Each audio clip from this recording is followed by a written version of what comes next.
กันเฮียกำตื้อยังดีหน่อยเฮ้ยแม่คำมามึงวะเทมกรมสวัสดีเจ้าละกะตั้งแม่คำนั่งอยู่ตั้งหลังอีแม่บ่ปานจักบาปีฮือแล้วน้องอยู่ตั้งหลังนะแม่คำคนใดก็บ่แม่คำยกมือขึ้นวันนี้นั่งกันเป็นหมู่แม่คำถึงวันนี้ไปไหนอันนี้ลูกคนทวนจิตของแม่อ้อมนามสกุลเครือใจหนอแม่นายลูกนักลูกหลายมันอาสางอบอุ่นไปที่ไหนกับป้าบ้านพี่บ้านน้องแม่คำมันต้องเตียวมาก็ได้เจ้าจะลงไปเอาก็ได้เจ้ากับเตียวพันนี้ก็จะเตียวไปหาแม่คำจ๋าได้อู้วันนี้นั่งกันเป็นหมู่น้ำใจแม่จะโจกมาฝากคนไม่แม่พอเตอะก็น้ำใจแล้วก็คนแม่ไก่เขาจะได้กี่บาทแม่คำนั่งอยู่ตั้งหลังวันนี้ถ้าอย่าแมนได้สตังหลายร้อยมาเดี๋ยวให้เคาะตั้งหมันกันไปเฮ้ยเปิดตั้งหมันโอ้แป๊บเมากับบ้านที่เอาเก็บอ้อยเป็นบ้าแม่คำนั่งอยู่ตั้งหลังเจิญเจ้ากับเปิ้นบ้าเจิญเจ้ายังมาเก็บบ้านเฮาอย่ามาแจกซาตังนาเจ้าแม่นันขอบคุณแม่คำนามสกุลธิราอ๋อลูกไม่ยน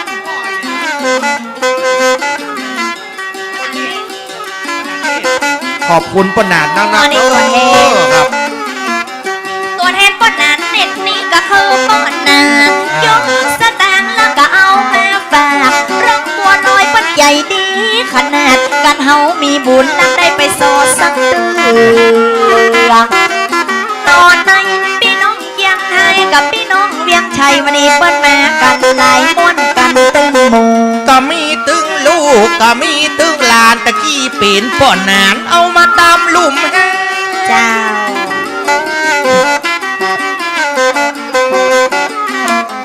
อันนี้น้ำใจของตั้งแม่คำแม่เอามาปั่นเพื่อลูกเพื่อหลานแล้วลูกคนทวนเป็ดแจ้งจะปีนไผ่น้องนี่พานหนอแม่นายเป็นลูกหญิงเป็นลูกชายจ้างจะอยู่กาบอยู่คนทวนเป็ดลูกหักของตั้งป่อขามาจะมีไผ่ไหนเป็นหมู่วันนี้เปิ้นจะมานั่งอยู่จะเป็นคนใดกันนาลีบอกมาโต๊ะไล่น้องพันนี่วันนี้วันดีเอามาช่วยกันหอมมันมาคนทวนเป็ดฮัดอยากแม่คำนั้นก็คือแม่ยันอย่าบอกไอ้ว่าอยู่ก็ว่าไปละเสียชีวิตละเจ้าไปละนามสกุลกับป้นว่ามันไรอีเมสตายไปหลายปีป้นก็ยังได้ทำบุญกันย้อนหน้าบุญกันและปาละมีนายเจ้าแม่นีตายไปหลายปีได้พลัดได้พระอันนี้ได้ตายละเสียจากกันไปละเปิ้นมาปีออกโกนเปิ้นมาน้องออกทับจะได้ลำดับเพราะมันมีมากแม่ยันกันได้พัดได้ภาคลูกคนละก็ซ้ำมาอยู่เทมกำแนมมาก่อนบ้าแม่บุญปั่นแนมสกุลเมื่อคำแม่ซ้ำตายยาคนที่เก่าชื่อว่าแม่บุญปั่นนามสกุลเครือคำเป็นลูกคนสุดท้องจ้าแม่ปั่นเครือคำอันนี้เป็นคนน้องบัดเดียวก็สิ้นเว้นสิ้นกรรมอีเมละก็ได้ตายจากน้ำว่าแม่บุญปั่นเครือคำหนอแม่นำหมดเวทหมดกรรมมาตายจาก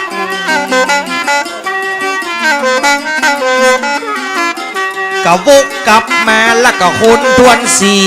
ตึงบ่ฮือวิทย์ตึงบ่ฮือขาดไอ้วันนี้ตึงไข่หูขาดหน้าไข่หูวันเดือนปีเกิดของท่าน จะมาอ้างหนังหนูไอ้จะมาจูถามนายเสียก่อน ปีเกิดเดือนเกิดไอ้มาถามเฮมหกห้องกับเปิ้นว่าปีมา ปีไอ้อย่างเหรอ ปีมา มันมีอะไรนะ ปีมาไอ้น้องพันนี่ข้าเจ้าจะเอาแมวมาเกิดปีมากับบัจใจปีเสือเฮมหกห้องสมตัดเดือนสีกรักกระดาหรือว่าปีมามีนายเจ้าแม่นกเมื่อพศ2474 2474วันเดือนนี้2561กี่ปีแล้ว 87อย่ามาคิดงวย หาขึ้นไปด้วยมาแต่เจ้าละ รุ่นใหญ่ บวกไว้คนเดียว ๆ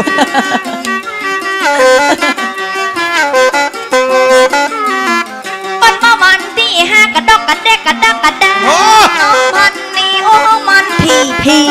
อ่า พศ2474กระดกกระแดกกระดักกระดาน้องจะเอา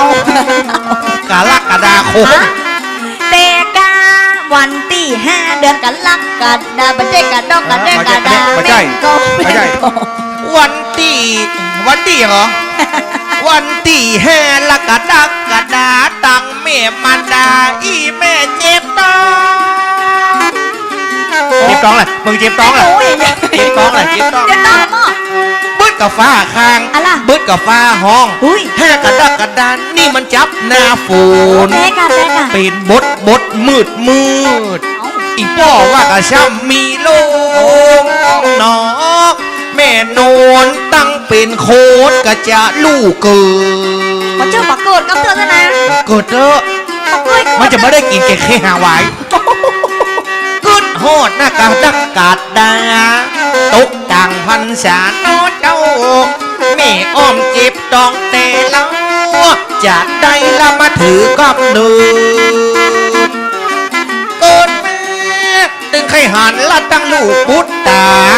ไข่หันน่ะลูกคนทวนชี สมตัดที่5กรกฎาแม่เจ้ามาดาบ่เป็นให้เป็นหอง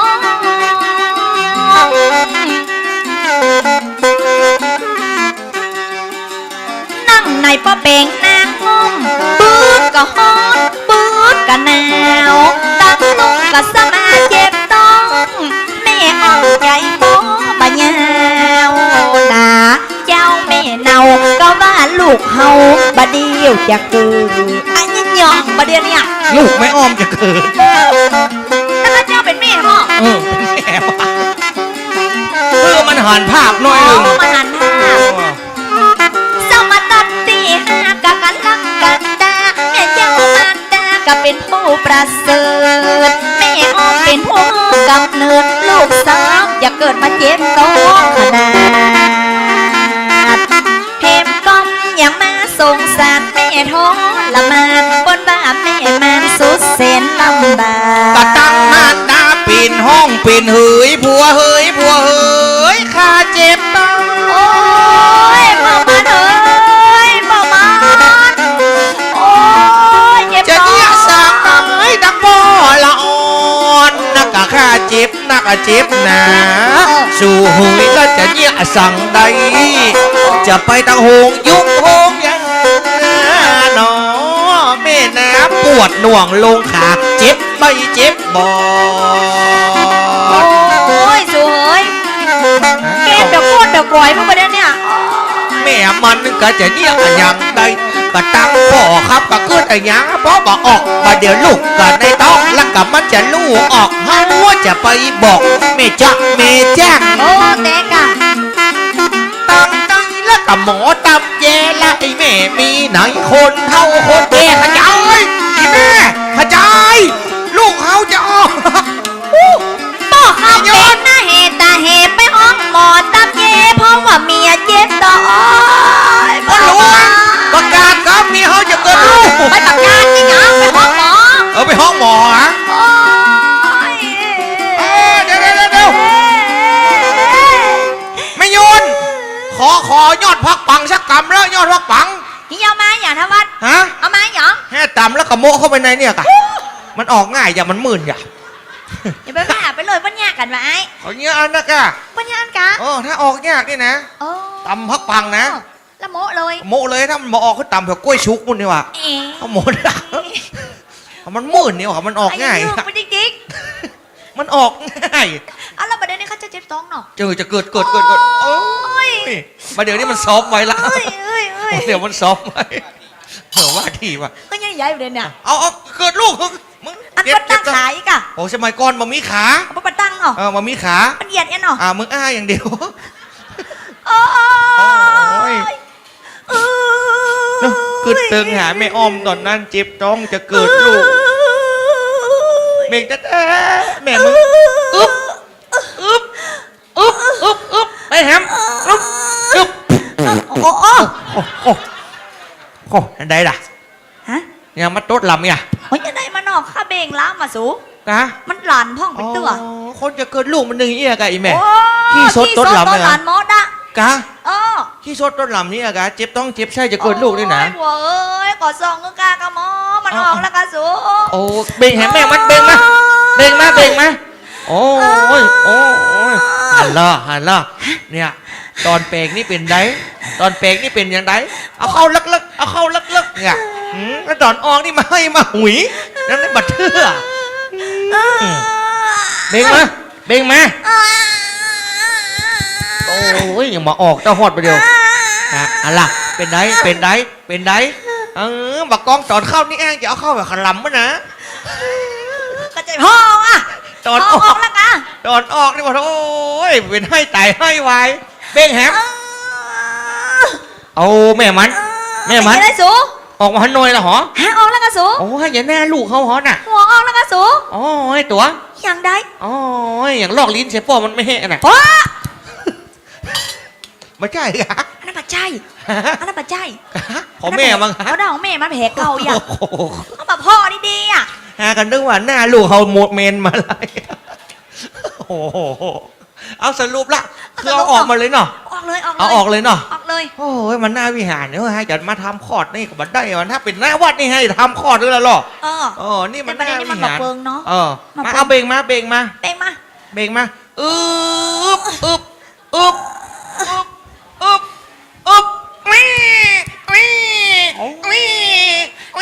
ก็มาปัจจัยสูมันยิงมาปัจจัย ฮะ มันครบก่อนมันครบ32ก็สู โอ้ยน้ำมดตาใส เป็นแม่ยิงปัจจัย เป็นลูกเบาหอสู บูดค่าได้ลูกปัจจัย เป็นลูกพ่อใจหอ แล้วมันนี่เจ็บแผลก่อน มาเจ็บละหายแล้ว โอ้หายไอ้อย่ามาบุยเนาะ แม่ออมแทบจะขาดใจได้ลูกพ่อใจมันเกิดจุติแล้วมาถือกำเนิดกะยังหน้างามหน้าตีพ่อเอาเตอะพ่อคำมาแม่ออมพ่อจะตายเป็นพีก้อนว่าปูนกะตาบะมีก็คงจะตายย้อนลูก ก็ย้อนบนนั่งบนลายยังได้กับบ่ยังบ่หูความรักของแม่ตึงลูกบ่มีอะยังนะมาป้าลูกตกฝักแม่ปอตักงายจูนเทสงสารเอ็นดูแม่เจ้าป้ามานแม่จูนปออีปออ ปอจะขาดใจตายและละบุญละไฟตึงปอหมอแม่มวนอีแม่มดเลือดกับปออิดปออ่อนปอจะดับมาลงไปบะกองได้หาดแน่ลูกอีแม่สางแม่ดีใจตึงบ่ฮือไผเอาไปตักใดแม่ฟังเปียเอามาก่อน หักกระเต้าปุ้นตาแม่ยังมาหักไปหักบดหันหน้าลูกฟังเอาแม่กดแล้วเอานมเพนก็ แม่มันเอามากินนมเนอะ ฮือกระตังลูกเจ้า กินนมจากเต้าเหมือนกัน มันกินข้าวพุทธกับข้าวพุทธ กินเพนดูลีดูล ใช่นี่คือปอกมัน ำแม่มันก็ช่างยากบาดจ้า ยังมือดีอกดีใจบัดเดียวกะตึงเหมาะเจนล้ำมากบัดเดียวละเป็นการคู่อย่างเบาว่าตักในงำเป่าไฟเป็นหน้าที่ป่อคำมากันว่าแม่อ้อมสายใจสู้บาดต้องเยี่ยการใดไอ้จะหับทำกู้ยัง เกิดมาบัดได้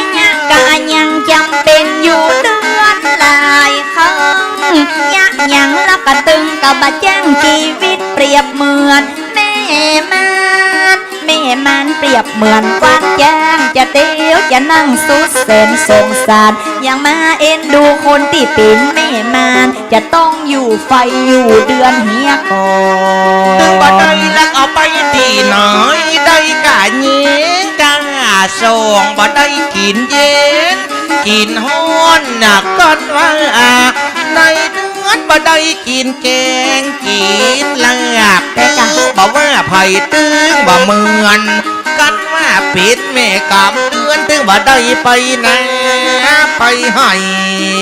บัดได้ละก็ไปยะกาดบัดได้พบเนื้อกับบัดได้มิ่งไตบัดได้ไปนะบัดได้ไปให้สุดเสนสงสารจริงจังน้ำแกงตึงบ่ได้กินอู้ตามความจริงอย่าแก้ไขการกินกะน้ำพริกดำกลัวลูกต้องเสียเหียก่อน เป็นห่วงลูกอักกุดแต่บ่ฮืออะหยังสักอย่างบ่ฮือได้คาดสายตาแม่นั่นตึงบ่ยอมห่างตั้งใจอยู่ตึงวันพอลูกตึงละบ่ได้ไปไหนอีพ่อก็เป็นห่วงเป็นใยอีพ่อก็ทำเต็ดกู้ยัง อีป้อเป็นข้อไปยะกาดซอกกะสะแตงกะมาไว้ในบ้านบุดก่อกะไฟบุดก่อกะน้ำบุดก่อกะยากะนมบางเตือนนมแม่กะบ่มีจำเป็นได้ไปซื้อนมผงจำเป็นเอามาชงไปซื้อแผ่วนมมาให้ลูก นี่นะมีลูกมีเต้าเนี่ยนะ เจ้า ความลำบากของแม่ เปิ้นว่าแม่เนี่ยนะฮักลูก เอาหน่อย เซลไม่ลุงอรุณเล่นมาได้ อีแม่ก็เป็นตกอกตกใจตัวเฮาอย่าด่าขันเข้าติ๊กๆนะประเด็นนี้นะ จักถือกับเกิดมาตั้งเมียมาตาใจใส่ลูกบ่ใหญ่แม่ก็กองฮือใหญ่บ่ฮือไปอยู่ตั้งนั้นบ่เดียวตั้งพอ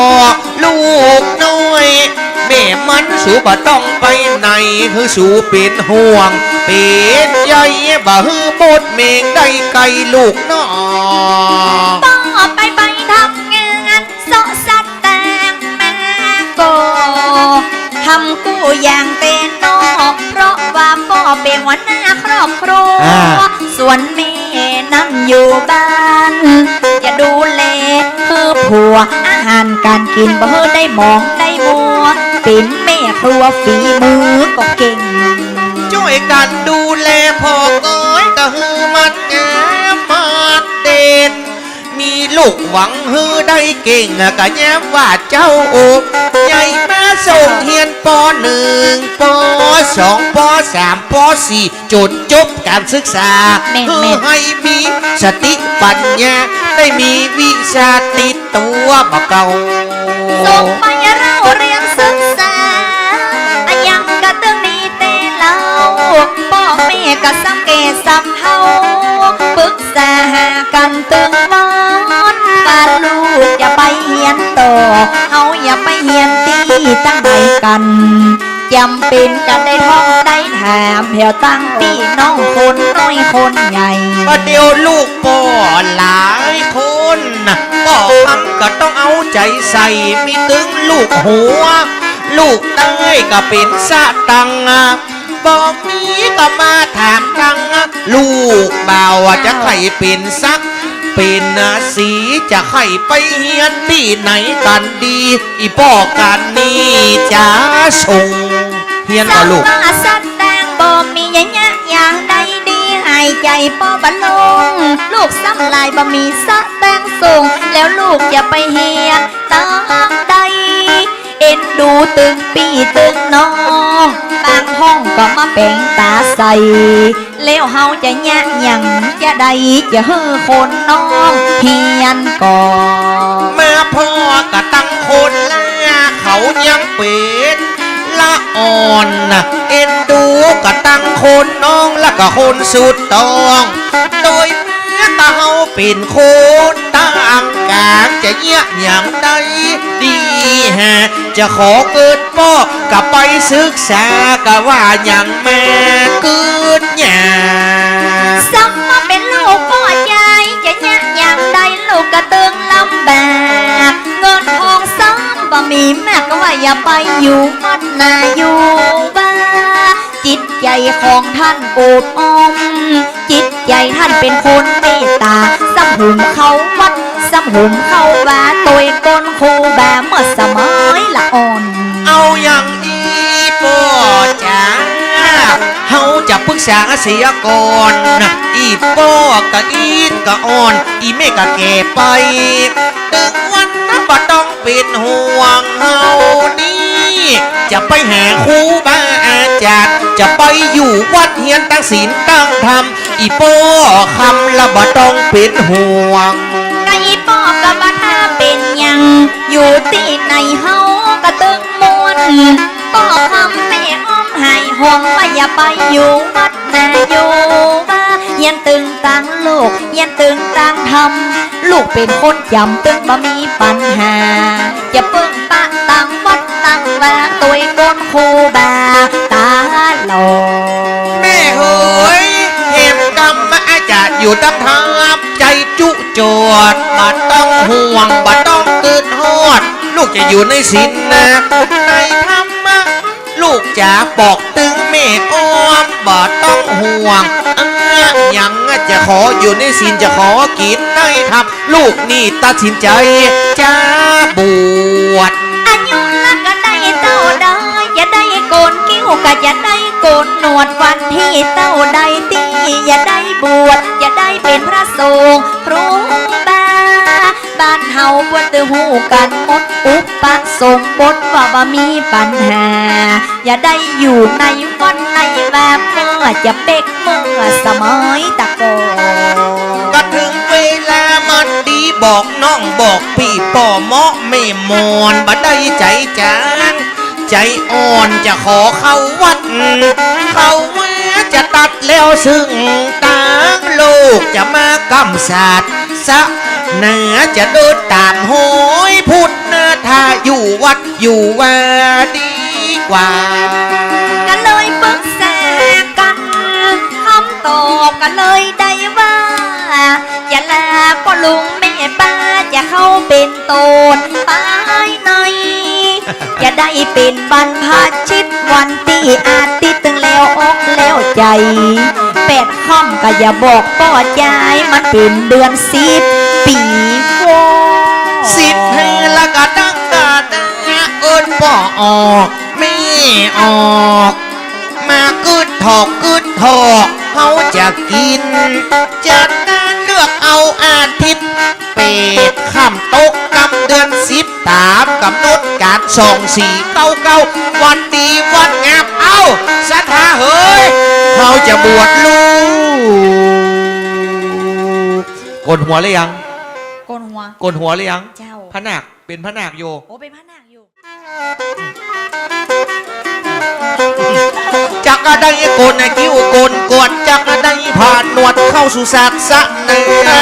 ยินดีกับพิตามันดาและบ่าวว่าพ่อคำนึกบ่าวว่าแม่ออมญาติบุงสาปิดน้องปิดนุ่งห้องกะปิดนุ่มกันนั้นเล่าว่าช่วยกันหูดังสาวว่าบัดเดียวไอ้เขาจะเข้าวัดเข้าว่าแม่จำก็ดีใจแม่คำก็ดีใจแม่ย่นก็ดีใจ แต่กะ บัดเดียวลูกของแม่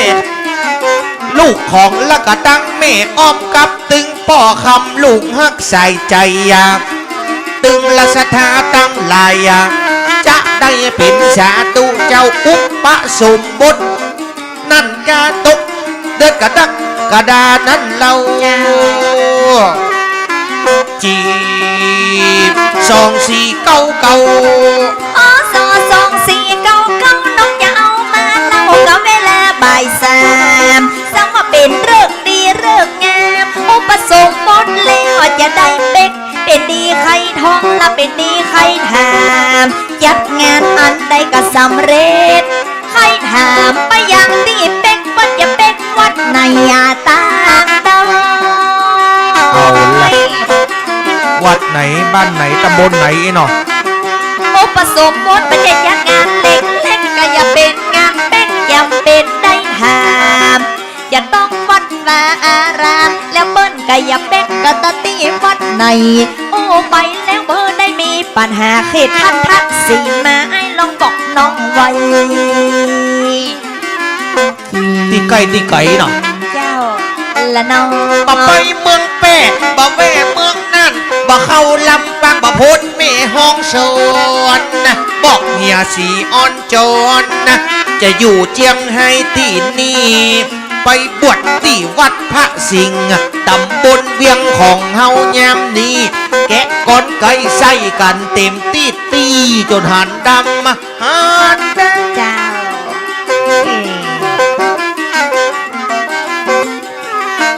ตึงบ่ไปเมืองเป้ตึงบ่แว่เมืองเนื้อตำบลเวียงไอ้จะเล่าไข่ปันที่วัดพระสิงห์ไอ้จะบอกฮือฟังครูบาอาจารย์นี่กะต้านเจ้ามีพระอุปัชฌาย์จะบอกฮือฟังพระครูธรรมวงศ์วิวัฒน์นั่นเราจีมและนำ พระครูธรรมวงศ์กับปัตตาวิวัฒน์ตนยังสำนักจะโยมือโยสู่ท่านเป็นร่มใสกับท่านเป็นร่มโพอดีตเจ้าคณะอย่างวัดพระอุปัชฌาย์แต่เหินเมินนานพระครูธรรมวงศ์วิวัฒน์เป็นอดีตเจ้าคณะอย่างวัดอยู่เขตจังหวัดนาเจียงไฮ้ นี่ล่ะเป็นพระอุปชฌาย์ตอนนั้นเนอะ พระครูสัจธรรมโกวิทเป็นพระกรรมวิทยาจารย์ที่น้องพันนี้ก็จะแก้ไขการตนปัจจุบันเจ้าคณะไม่สาย เจ้าคณะบนมาวัดโดยเบาพี่น้องบ้านเฮาไม่อย่าบอกเอาไว้ ตำแหน่งเปิดตอนนี้ปัจจุบัน เจ้าปัจจุบันเนาะ กับพระกรรมวิทยาจารย์อยู่โดยเว้าตกอำเภอแม่สายไอ้เขาก็จะได้บรรยายคือพระครูสัจธรรมโกวิทนะอันนี้กรรมวิทยาจารย์นะเฮาจะอู้กันไปติ๊กจ้างชื่อมันอิดจ้างปีมันอิดเพราะพนีมันอิดตึงบะแยงบะโล แต่ก่อนนี่ยังเป็นพระมหาคัมภีร์สุทัศโนเจ้า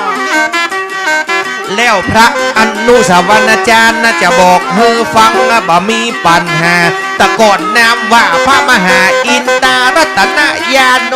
จะบอกนอเจ้าวะรองเจ้าคณะจังหวัดเปิ้นว่าเจียงไฮ้เมื่อแต่เดิมนั้นเราจีมพระอนุสาวนาจารย์ พระปัญญากระโมรีกะอีน้องพันนี้กะจะไว้จะสาท่านได้เป็นตนพัฒนาพระอนุสาวนาจารย์ก็เป็นจริงเป็นมันรองเจ้าคณะกับเปิ้นว่าจังวัดมิ่งเมืองแหมซ้ำกะท่านเป็นตนกึดตนสร้างพระปัญญากระโมรี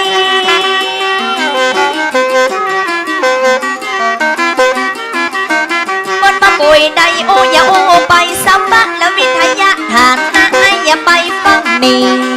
ลองบอกไอ้น้องพันนี่จันโทจันตรีก็ถึงจันอันยังตีห้ามเฮียนศึกษาตั้งทำยกจ้าอันยังก็ลองบอกเฮ้โห โอ้ลำดับการศึกษาของท่านนี่มันท้องนักแกเนอะ ละน้อง มาฟังโหแล้วก็นักหนาป่าปานหลายจองหลายมันที่ปนไปศึกษาปอสี่ที่ว่าท่านจบมากับบ้านปางปุ๋ยเจียงไฮ้เตะก่อนสอบได้ตังนักทำตรีที่วัดเจ็ดยอดกระเจียงไฮ้เด้ออีน้องนักทำโทไอจะบอกเสียก่อนที่วัดเจ็ดยอดกระจังหวัดเจียงไฮ้ โอ้เจ็ดยอดเจียงไฮ้ก็มีกันเจ้า มีเจ้าใหม่ก็มี ก็ เจ็ มี ด กัน ยอด เจียงใหม่แน่ชื่อเหมือนกัน กระจบตังนักทำตรีนักทำโทไอจะเล่าไข่ปั่นตีวัดเจ็ดยอดไอจะบอกฮือฟังเจียงไฮ้เป็นจริงแม่มันจบนวะกับพุงบักไก่บักไก่กะตีเจียงไฮ้เจียงไหนอีน้องเจียงไหนเจียงไหน พระนครศรีอยุธยา จีเมืองพระนคร โอ้พระนครนี่อย่างไง ข้างจากพระนครศรีอยุธยา อาเจ้าเนาะเป็นชื่อเดิมชื่อเก่า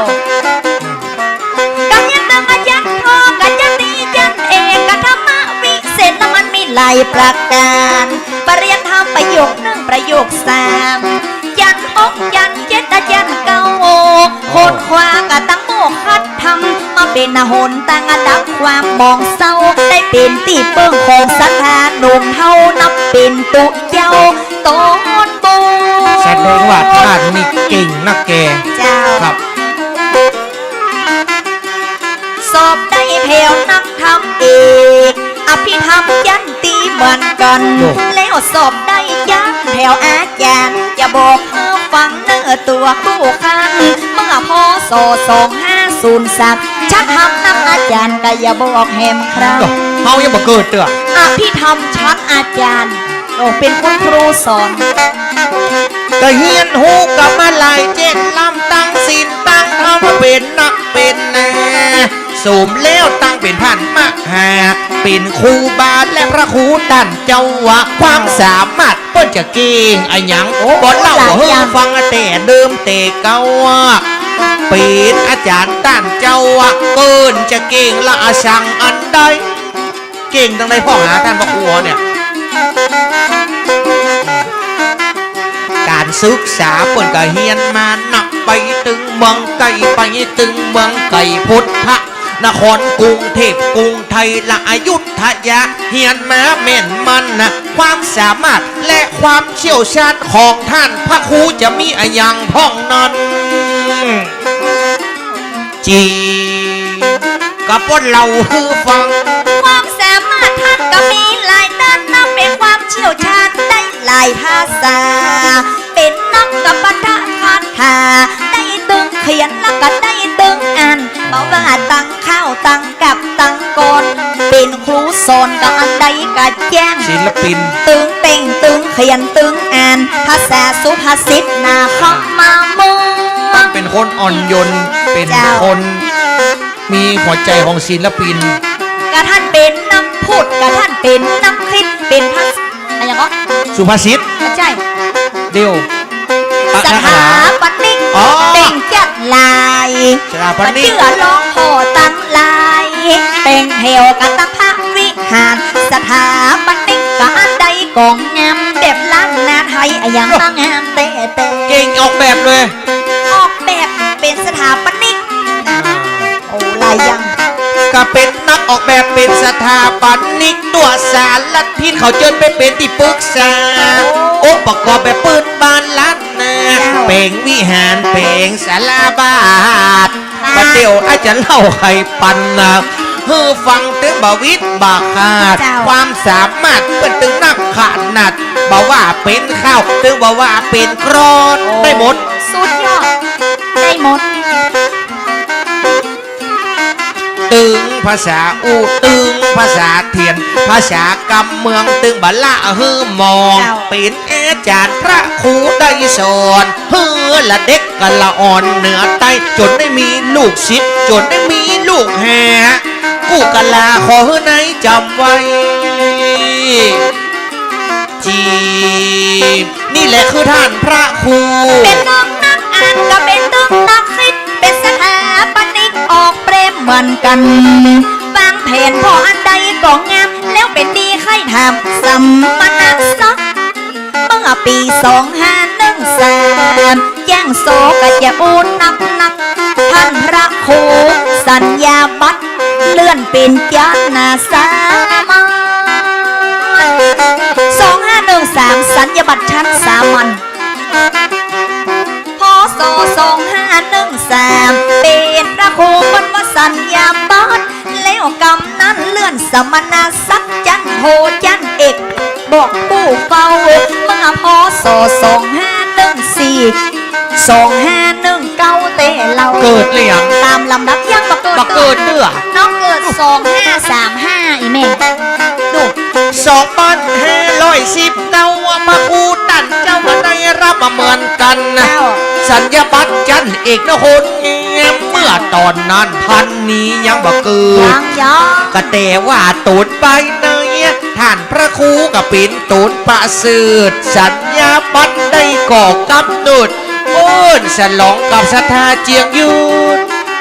ไอ้เกิดหรือยัง เกิดแล้ว ไอ้ เขา เกิ เกิ ด ด แล้ว 18 โอ้18 2519ไอ้วัดเบ่าวเท่าเกิดตัวที่หลังบัดเดียวกับมาเล่าใครกันนะ2531นอดเจ้านายประกาศเกียรติคุณด้านการเผยแพร่ศาสนานั้นเรา โอ้ถูกต้องเจ้า จีมแห่งประเทศไทย โอ้ได้รับรางวัลแห่งประเทศสังกาสังเกตด้านศาสนาได้รับรางวัลนี้ก็จากมือพระเทพรัตนราชสุดาดังอันเป็นรางวัลกับพระราชทานระดับประเทศที่ท่านได้กึดได้สร้าง ได้ เพ พ่อ ราะผลงานท่านก็มีนักล้ำเผยแพร่ศาสนาไทยใน ความหูเต็มปุ่มเก็บไว้คนเดียวก็ได้ช้อนละอ่อนติ๊กๆเพื่อลูกชิดจนหมด ได้รับประกาศบนเกียรติคุณนะด้านเผยแพร่กับตั้งศาสนาท่านได้สร้างวัดท่านได้สร้างบาทพอทางใดท่านก็กึดก็สร้างตุกเจ้าดีตุกเจ้าก็ขยันอย่างวัดไอมันตุเจ้าขี้ขา ดีดมันตกผ่ามนี่กันเนี่ย แน่นอน ยังไว้มาอย่างเนี้ย รับตายว่าข้อมันตุเจ้าอ่ะ มี สบายเงา มีตึงขันปากบางแง้มมึงจะตกลงผ่ามมาพันสีอู้เฮือมันแง้มเล่าว่าพระครูเสียก่อนนะส่วนบ้านไอ้วัดลำปางและไว้ตัดหันเมืองบ่ต้องมาเราวันนี้เอาใจคนเท่ามาซอเจียงไฮ้ก็คือห้ามเจียงไฮ้ โอ้ยมันต้องมาแวงบ้านหานะ ขอโทษค่ะถ้ามาได้กี่เข้าเนาะ ประวัติของท่านพระครูตัวสูจะไปเป่งใจไก่ลำดับจากนั้นก็จะเป็นอย่างใดขี้ตินขี้มือตีได้ก่อตีได้สร้างนะจุดวัดตั้งสันโกงหลวงบัดเดียวบัดจะเป็นวัดร้างจีมท่านเป็นอายังปันลัง วัดมาวัดมาเนรมิตเพราะท่านครูบาแจ้งขึ้นได้แจ้งเปงท่านได้วางแบบกับท่านได้วางเป็น2503มาเป็นเจ้าอาวาสด้านการปกครองอูแล้วตึงบันลืมพี่น้องเชียงยืนไผ่กะฮูซาก2503เจ้าอาวาสได้เลื่อนมาเป็นเจ้าอาวาสเชียงยืน โอ้ยได้เป็นเจ้าอาวาสตอนนั้น แล้วได้เลื่อนเจ้าคณะรองเจ้าคณะอำเภอเมืองมันกัน2510ก็จะเล่าเฮือ รองเจ้าคณะจังหวัด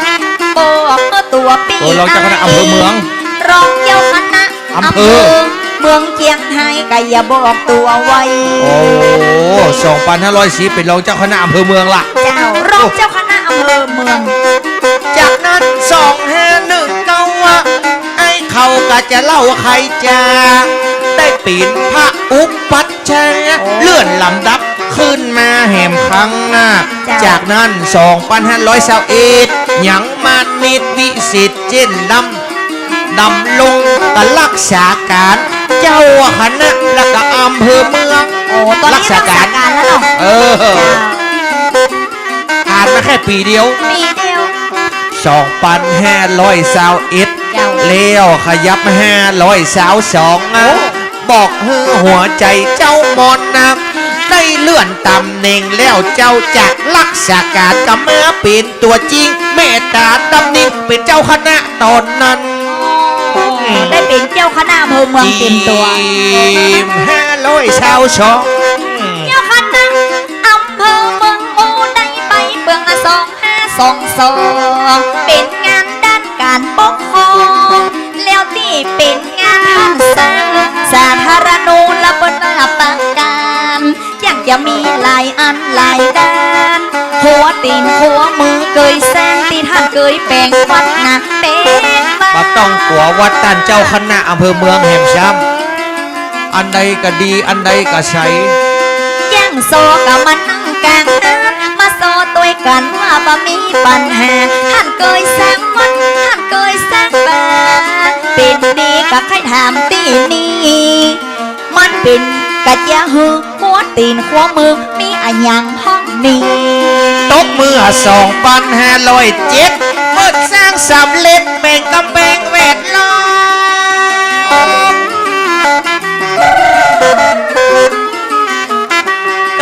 บอกญาติพี่น้องมดแถวฉันกงหลวงบอกผ่านพระครูเจ้าว่าจักได้แป่งเฮือมันสุกเบิ้งตูวันหนอไม่น้องเฮือฉันกุ้งหลวงได้เบาะได้ดินสมัยนั้นบ่มีกำแพงว่ะ กำแพงร้องเนาะ จับได้ร่วมบาร่วมเฮงและจะสร้างกำแพงน้องเจ้าว่าเอิ้นคนเก๋คนเฮาว่าเฮาแม้ก็ช่วยกันก็แต่นะจากกำแพงแล้วจะแปลงศาลา2,500เขาจะดีก่อ เป็นส น ถาบันนิกย่างแต่งย่างเขียนแต่งสาราการประเรียนอันใดกันแล้วล่ะ โดดจาก 2,500 จิตแปลงกำแพง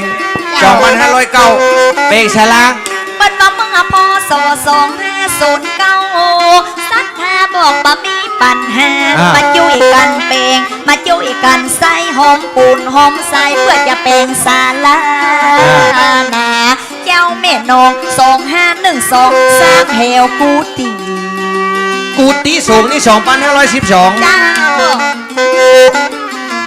แปลงกูตีส่งกันมาหนึ่งหลังอีน้องคนในละเดินบันไดโอพิกพี่น้องสักแค่บัดใจคนขี้จิกยับบางห้องก็เอาเฮงมาโจ้ยนอนใน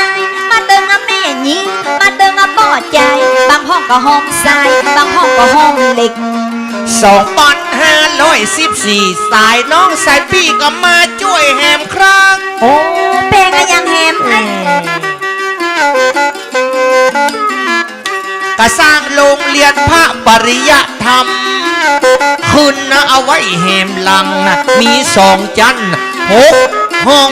ไอ้จะบอกคือน้องนิพานหนอเมื่อนานได้เฮียนศีลเฮียนธรรมกับเพื่อหลานเพื่อลูก เจ้าเป็นโรงเรียนสามเณรเป็นโรงเรียนตัวเจ้า บ่ฮือเขาไก่วัดบ่ฮือเขาไก่บ้าจักสร้างความพันผูกเพราะท่านเป็นห่วงตั้งหลานตั้งลูกฮือมาเฮียนมันจะได้เก่งคืนเมื่อบ่ฮือไปติดตั้งบุหรี่เหล้ายาติดเบียร์สุราเปิ้นบ่ชอบ มันต้องมีวัดจะต้องมีโรงเรียนเอาไว้อ่านไว้เพียนภาคเพียนความโห เป็นห่วงละอ่อนหัวไปติดเบียร์ติดเหล้าติดหมูติดฝูง พ่อท่านเป็นนักปราชญ์พ่อท่านเป็นผู้รู้แจ้งจ่าแจ้งผู้ท่านกระตึงแจ้งโซ เนี่ยมาบวชมาเฮียนนี่ โรงเรียนภาคปริยัติทำขึ้นมาดึงหลังถูกตามคันลงนาเจ้าแม่นองมีตึง6 ห้องพอตั้งใดกระมวล หลังจากนั้น 2,515 สร้างหอระฆังเลย โอ้2514วางระบบปั๊มตาภายในหมู่บ้านมีกระตึงไฟตึงน้ำมาอ้วนเย็นลำไฟฟ้ากระสว่าง ผู้อย่างโลนี่ แต่นาในบางระบบในวัดในบางการประปาอันใดก็สะด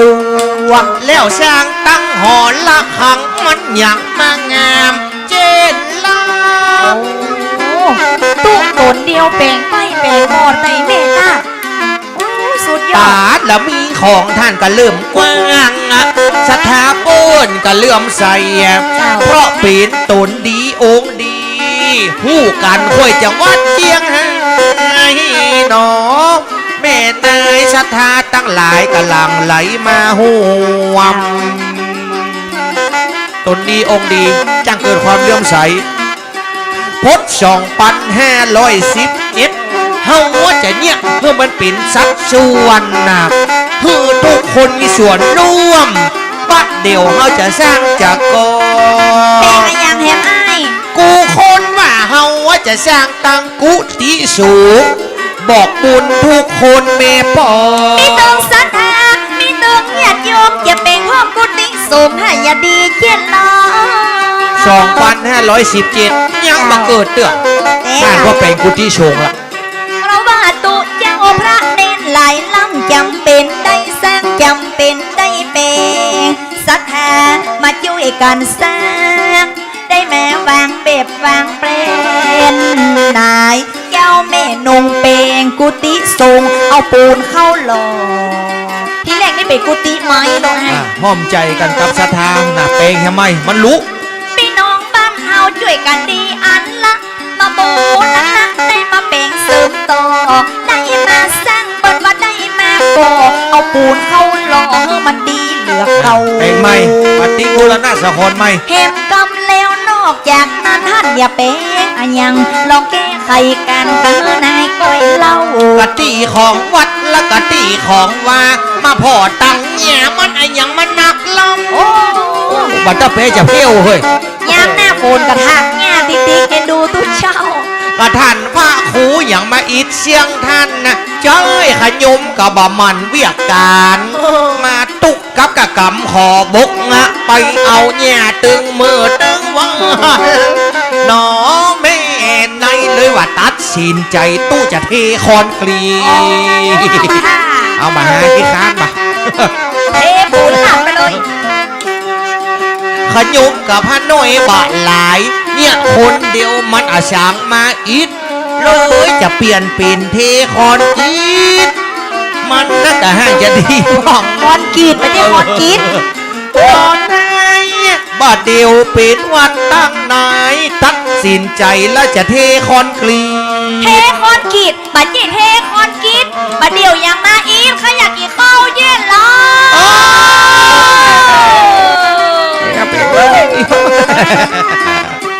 ชอดิ้งดิ้งมาได้แง่พี่น้องแม่คนนมอย่าเมินแล้วบอกขอบคุณกันตั้งพ่อสันนิดนะบอกแม่พรมานั่งฟังสอนเจ้าแม่นาจำเป็นได้ลาแจ้งสอปิก กูมาตอนหมดแล้วนี่เนาะ ลาลาลาลาลาลาลาก่อนจะลา โอ้ยลาเนื้อก่อนลาเนื้อจะไม่ลาอย่างเตื้อ ปดละ ป้อนนิดลาเฮ้ยป้อนนิดลาไปเฮาบอกไปไหนเตื้อ เฮาบอกไปเถอะกะ ยังกะท่านพ่อครูยังเป่งมาเชี่ยงเนี่ยอย่าลาไป เนี่ยไอ้ธวัฒน์ ฮะ ขอหูมันนี่กะหมอ อย่างอีเฮ้ย นี่ ไอ้ยังโอ้ลม ไม่ใช่นะฟังนี่ฟังนี่ ฮะโอ้ยลูกอยากกินข้าวโอ้ยขำแท้แท้ขำไปขำบ่อนี้แม่เอ้ยเอาไปชอมาโดย100 คนพันคนมันมาขำมาอย่างนี้น้ำเหนือไอ้วัดไอ้วอกไอ้จัดหมาว้า มึงอย่าไปด่า ไอ้หยัง แหจัดให้ลงในมือเหมือนนะ แล้วกินยังมาลง ทั้งเขาพวกกะเข้าเขาเขาเขียนรายการมาเป็นชีพแบนหมดแล้วถ้าเขาเขียนมาแผ่นเดียวก็ได้กี่แค่ห่างไหวนึกว่าจะเจ้าแล้วก็ ไม่มีแล้วมาเดียวเนี่ยห่างไวห่างเวมันบูดแล้วประเด็นเนี่ย เนี่ยนะฮะไม่อยากกี่เข้าละฮะไม่อยากกี่เข้าละ บอกไปบอกเหงาบอกเนี่ย ฮะไม่อยากละฮะไม่อยากละเนี่ยอันนี้ต่อได้เลยไปได้เลยต้องกินไปได้เลยแม่ลุงอรุณมาเตรียมให้บอกเติมน้ำมันแล้วลดไปต่อรอลูกศิษย์ คณะ นะครับ ลูกศิษย์นะแม่ คณะ เนาะ ลูกศิษย์ลูกหานะครับของนันประครูมาเรื่อย เจ้า ๆห้ามไปอยากเข้าละห้ามไปอยากเข้าละอีไปเรื่อยๆเนี่ยคุณเดี๋ยวตามไม่อ้วนอย่ามาแฮมอยู่ ก็เดียวก่อนไอ้ดำวัดไปยาเข้านี่ขอถามกันเตอะ ฮะ ไทตันขันเข้าง่ายประเด็นเนี่ย โอ้ยนี่กะมันแดงบันลึงเนี่ยเอาบอกว่าเอาอยากไปยังเหงามันบอกแค่อยากว่าไผ่ตานขันเข้าเฮ้ย เกือบละ เกือบแล้ว เกือบละ เรือแฮมเปิมตอก แม่นะเพิ่มตอกเดียว เจ้า แฮมชั่วโมงเดียว ฮะ ฮะ อ๋อ แฮม3 ชั่วโมง อย่างปีกันหน้าเปิดไปอ๋อครับครับกู้2 ล้อละแม่กู้2 ล้อละ เจ้า ปัดโทน้องกิ่งการนี่เต่งหน้าเขียนคิ้วปะโถโค้งเลยนะเดี๋ยวนี้ เจ้า จะขึ้นมากับไอ้ตา3 ตอ เจ้า กู้2นี่ไหนแม่เฮ้ยไฟใส่เขี้ยวฟักถอดไม่เหี้ย ยังอ่ะ ป้าเท่ามันจะให้หัวอยู่เขี้ยวฟักรู้อ่ะ เต้มาย่อมหน่อยเตอะอ๋อ ผมตาคือฟังเลย วัดปูท่ะแบ่งกันยังไงไอ้ 2 วันนะฮะ100 แซวไอจะบอกจีสาวเสียก่อนจะไม่ฟังอีดฟังอ่อนที่เป็นขี้ตีนขี้มือของท่านพระครูเมทางก่อนละยาติได้ยุบได้ถือฝากไว้เป็นขี้ตีนขี้มือก็คือสร้างอุโบสถ 2520มาร่วมทำบุญมากันนามดพี่น้องศรัทธามาหลายรถอดอย่าได้แบ่งอุโบสถนาละงาม2528จะได้หมายแขวดจะได้สร้างวิหารทรงล้านนากระตึงแจัดงามเอาศิลาเลงเข้าก่อน อย่ามาหูมาหารบุญไอ้วัดได้พอวิหารหลังนี้โนดที่ท่านได้ก่อได้ทำ2,500แล้วไม่สาวเป็ดที่ได้มาแขวกกำหนดการท่านได้เริ่มสร้างพระวิหารล้านนาไทยเตะก่อน อันยังพอตั้งใจก็งามเพราะวิหารอันใดมันก็พองสมัยพ่อเท่าแม่มนน่ะเปิ้นช่วยกันให้หอมเงินได้สละกำลังทรัพย์พี่น้องเจ้าบ้านบักเคิดบักเคินได้หอมมียังได้หอมเงินจากบางห้องบริจาค ก็ได้รับประกาศบอกบุญไผ่มีสาตังเบินบาทเพื่อมาหลวมบ่ลีจากตั้งลูกนิมิตนะก่อนนี้จะได้ถวายเป็นเดือนตึงเก้าลูกเป็นสักเป็นสีเจ้าภาพเฮาก็ตึงมีช่องแกนนี่ยังบ่ฟังกำตื้อ ไว้ใจจะได้อันนั้นพอไปตกแต่งหน้าวิหาร บ่ใจ โอ้ มันนึกว่าอย่างบ่ฟังนะค้างไว้อย่าง2 หน่วยอี มัน นะ มาเบิดมือเฮาได้แม่ตั้งกันพี่น้องคนฟังไผ่อย่าไปฟังเบื่อคนฟังอย่าไปฟังเมื่อเตื้อขอบพระคุณยิ่งใจขอบคุณคนเฒ่าคนแก่ตึงพ่อตึงแม่เฮือกำลังใจ เพราะว่ารายการมันมีนักมีหลายเลี้ยวไผ่เอาข้อมูลมาชม ขอบคุณนะลูกศิษย์ลูกหาประจ่วยกันเขียนหลายลงลูกศิษย์บนมีหลายคนมีปีไอจำนงก็มาแต่ว่าเดียวมีมาแล้วยังบอดได้หาหน้าตาแม่ลุงอรุณจ๋าเปิดปิ้งมา1 เก่าบ่ปิ้งละโอ้ ปิ้งเหรอ ย อ๋อมันแรงก่อนมันแรงก่อนเจ้า ฝากคนเลี้ยงจำนง เจ้าสำห้องปีกตั้งกับสำห้องเปิดยองห้องกับไปนอนห้องไปยายเม็ดเขาเต็มบึดอย่าปีกมาอย่างเก่าเปิ้นอย่าปีกมาฟังเฮาโซยังมีกะบะไอจันตากะน้องกิ่งการตึงมาละกำคอจังโซ2 กู้เฮามาเปลี่ยนกันโชว์เพราะว่ากู้นี้ใครเงี้ยว ขอบคุณน้ำจิตน้ำใจจากขอดล้าบอดได้บิดได้เบลตีมาเกาะมังเกี่ยวมาช่วยเป็นการเป็นงานจ้างโซจะว่าวางปูทุเลาเบาลงกำหนดการบทบาทนี้จะขอลาคนฟังมืด1 ก้อยปากการใหม่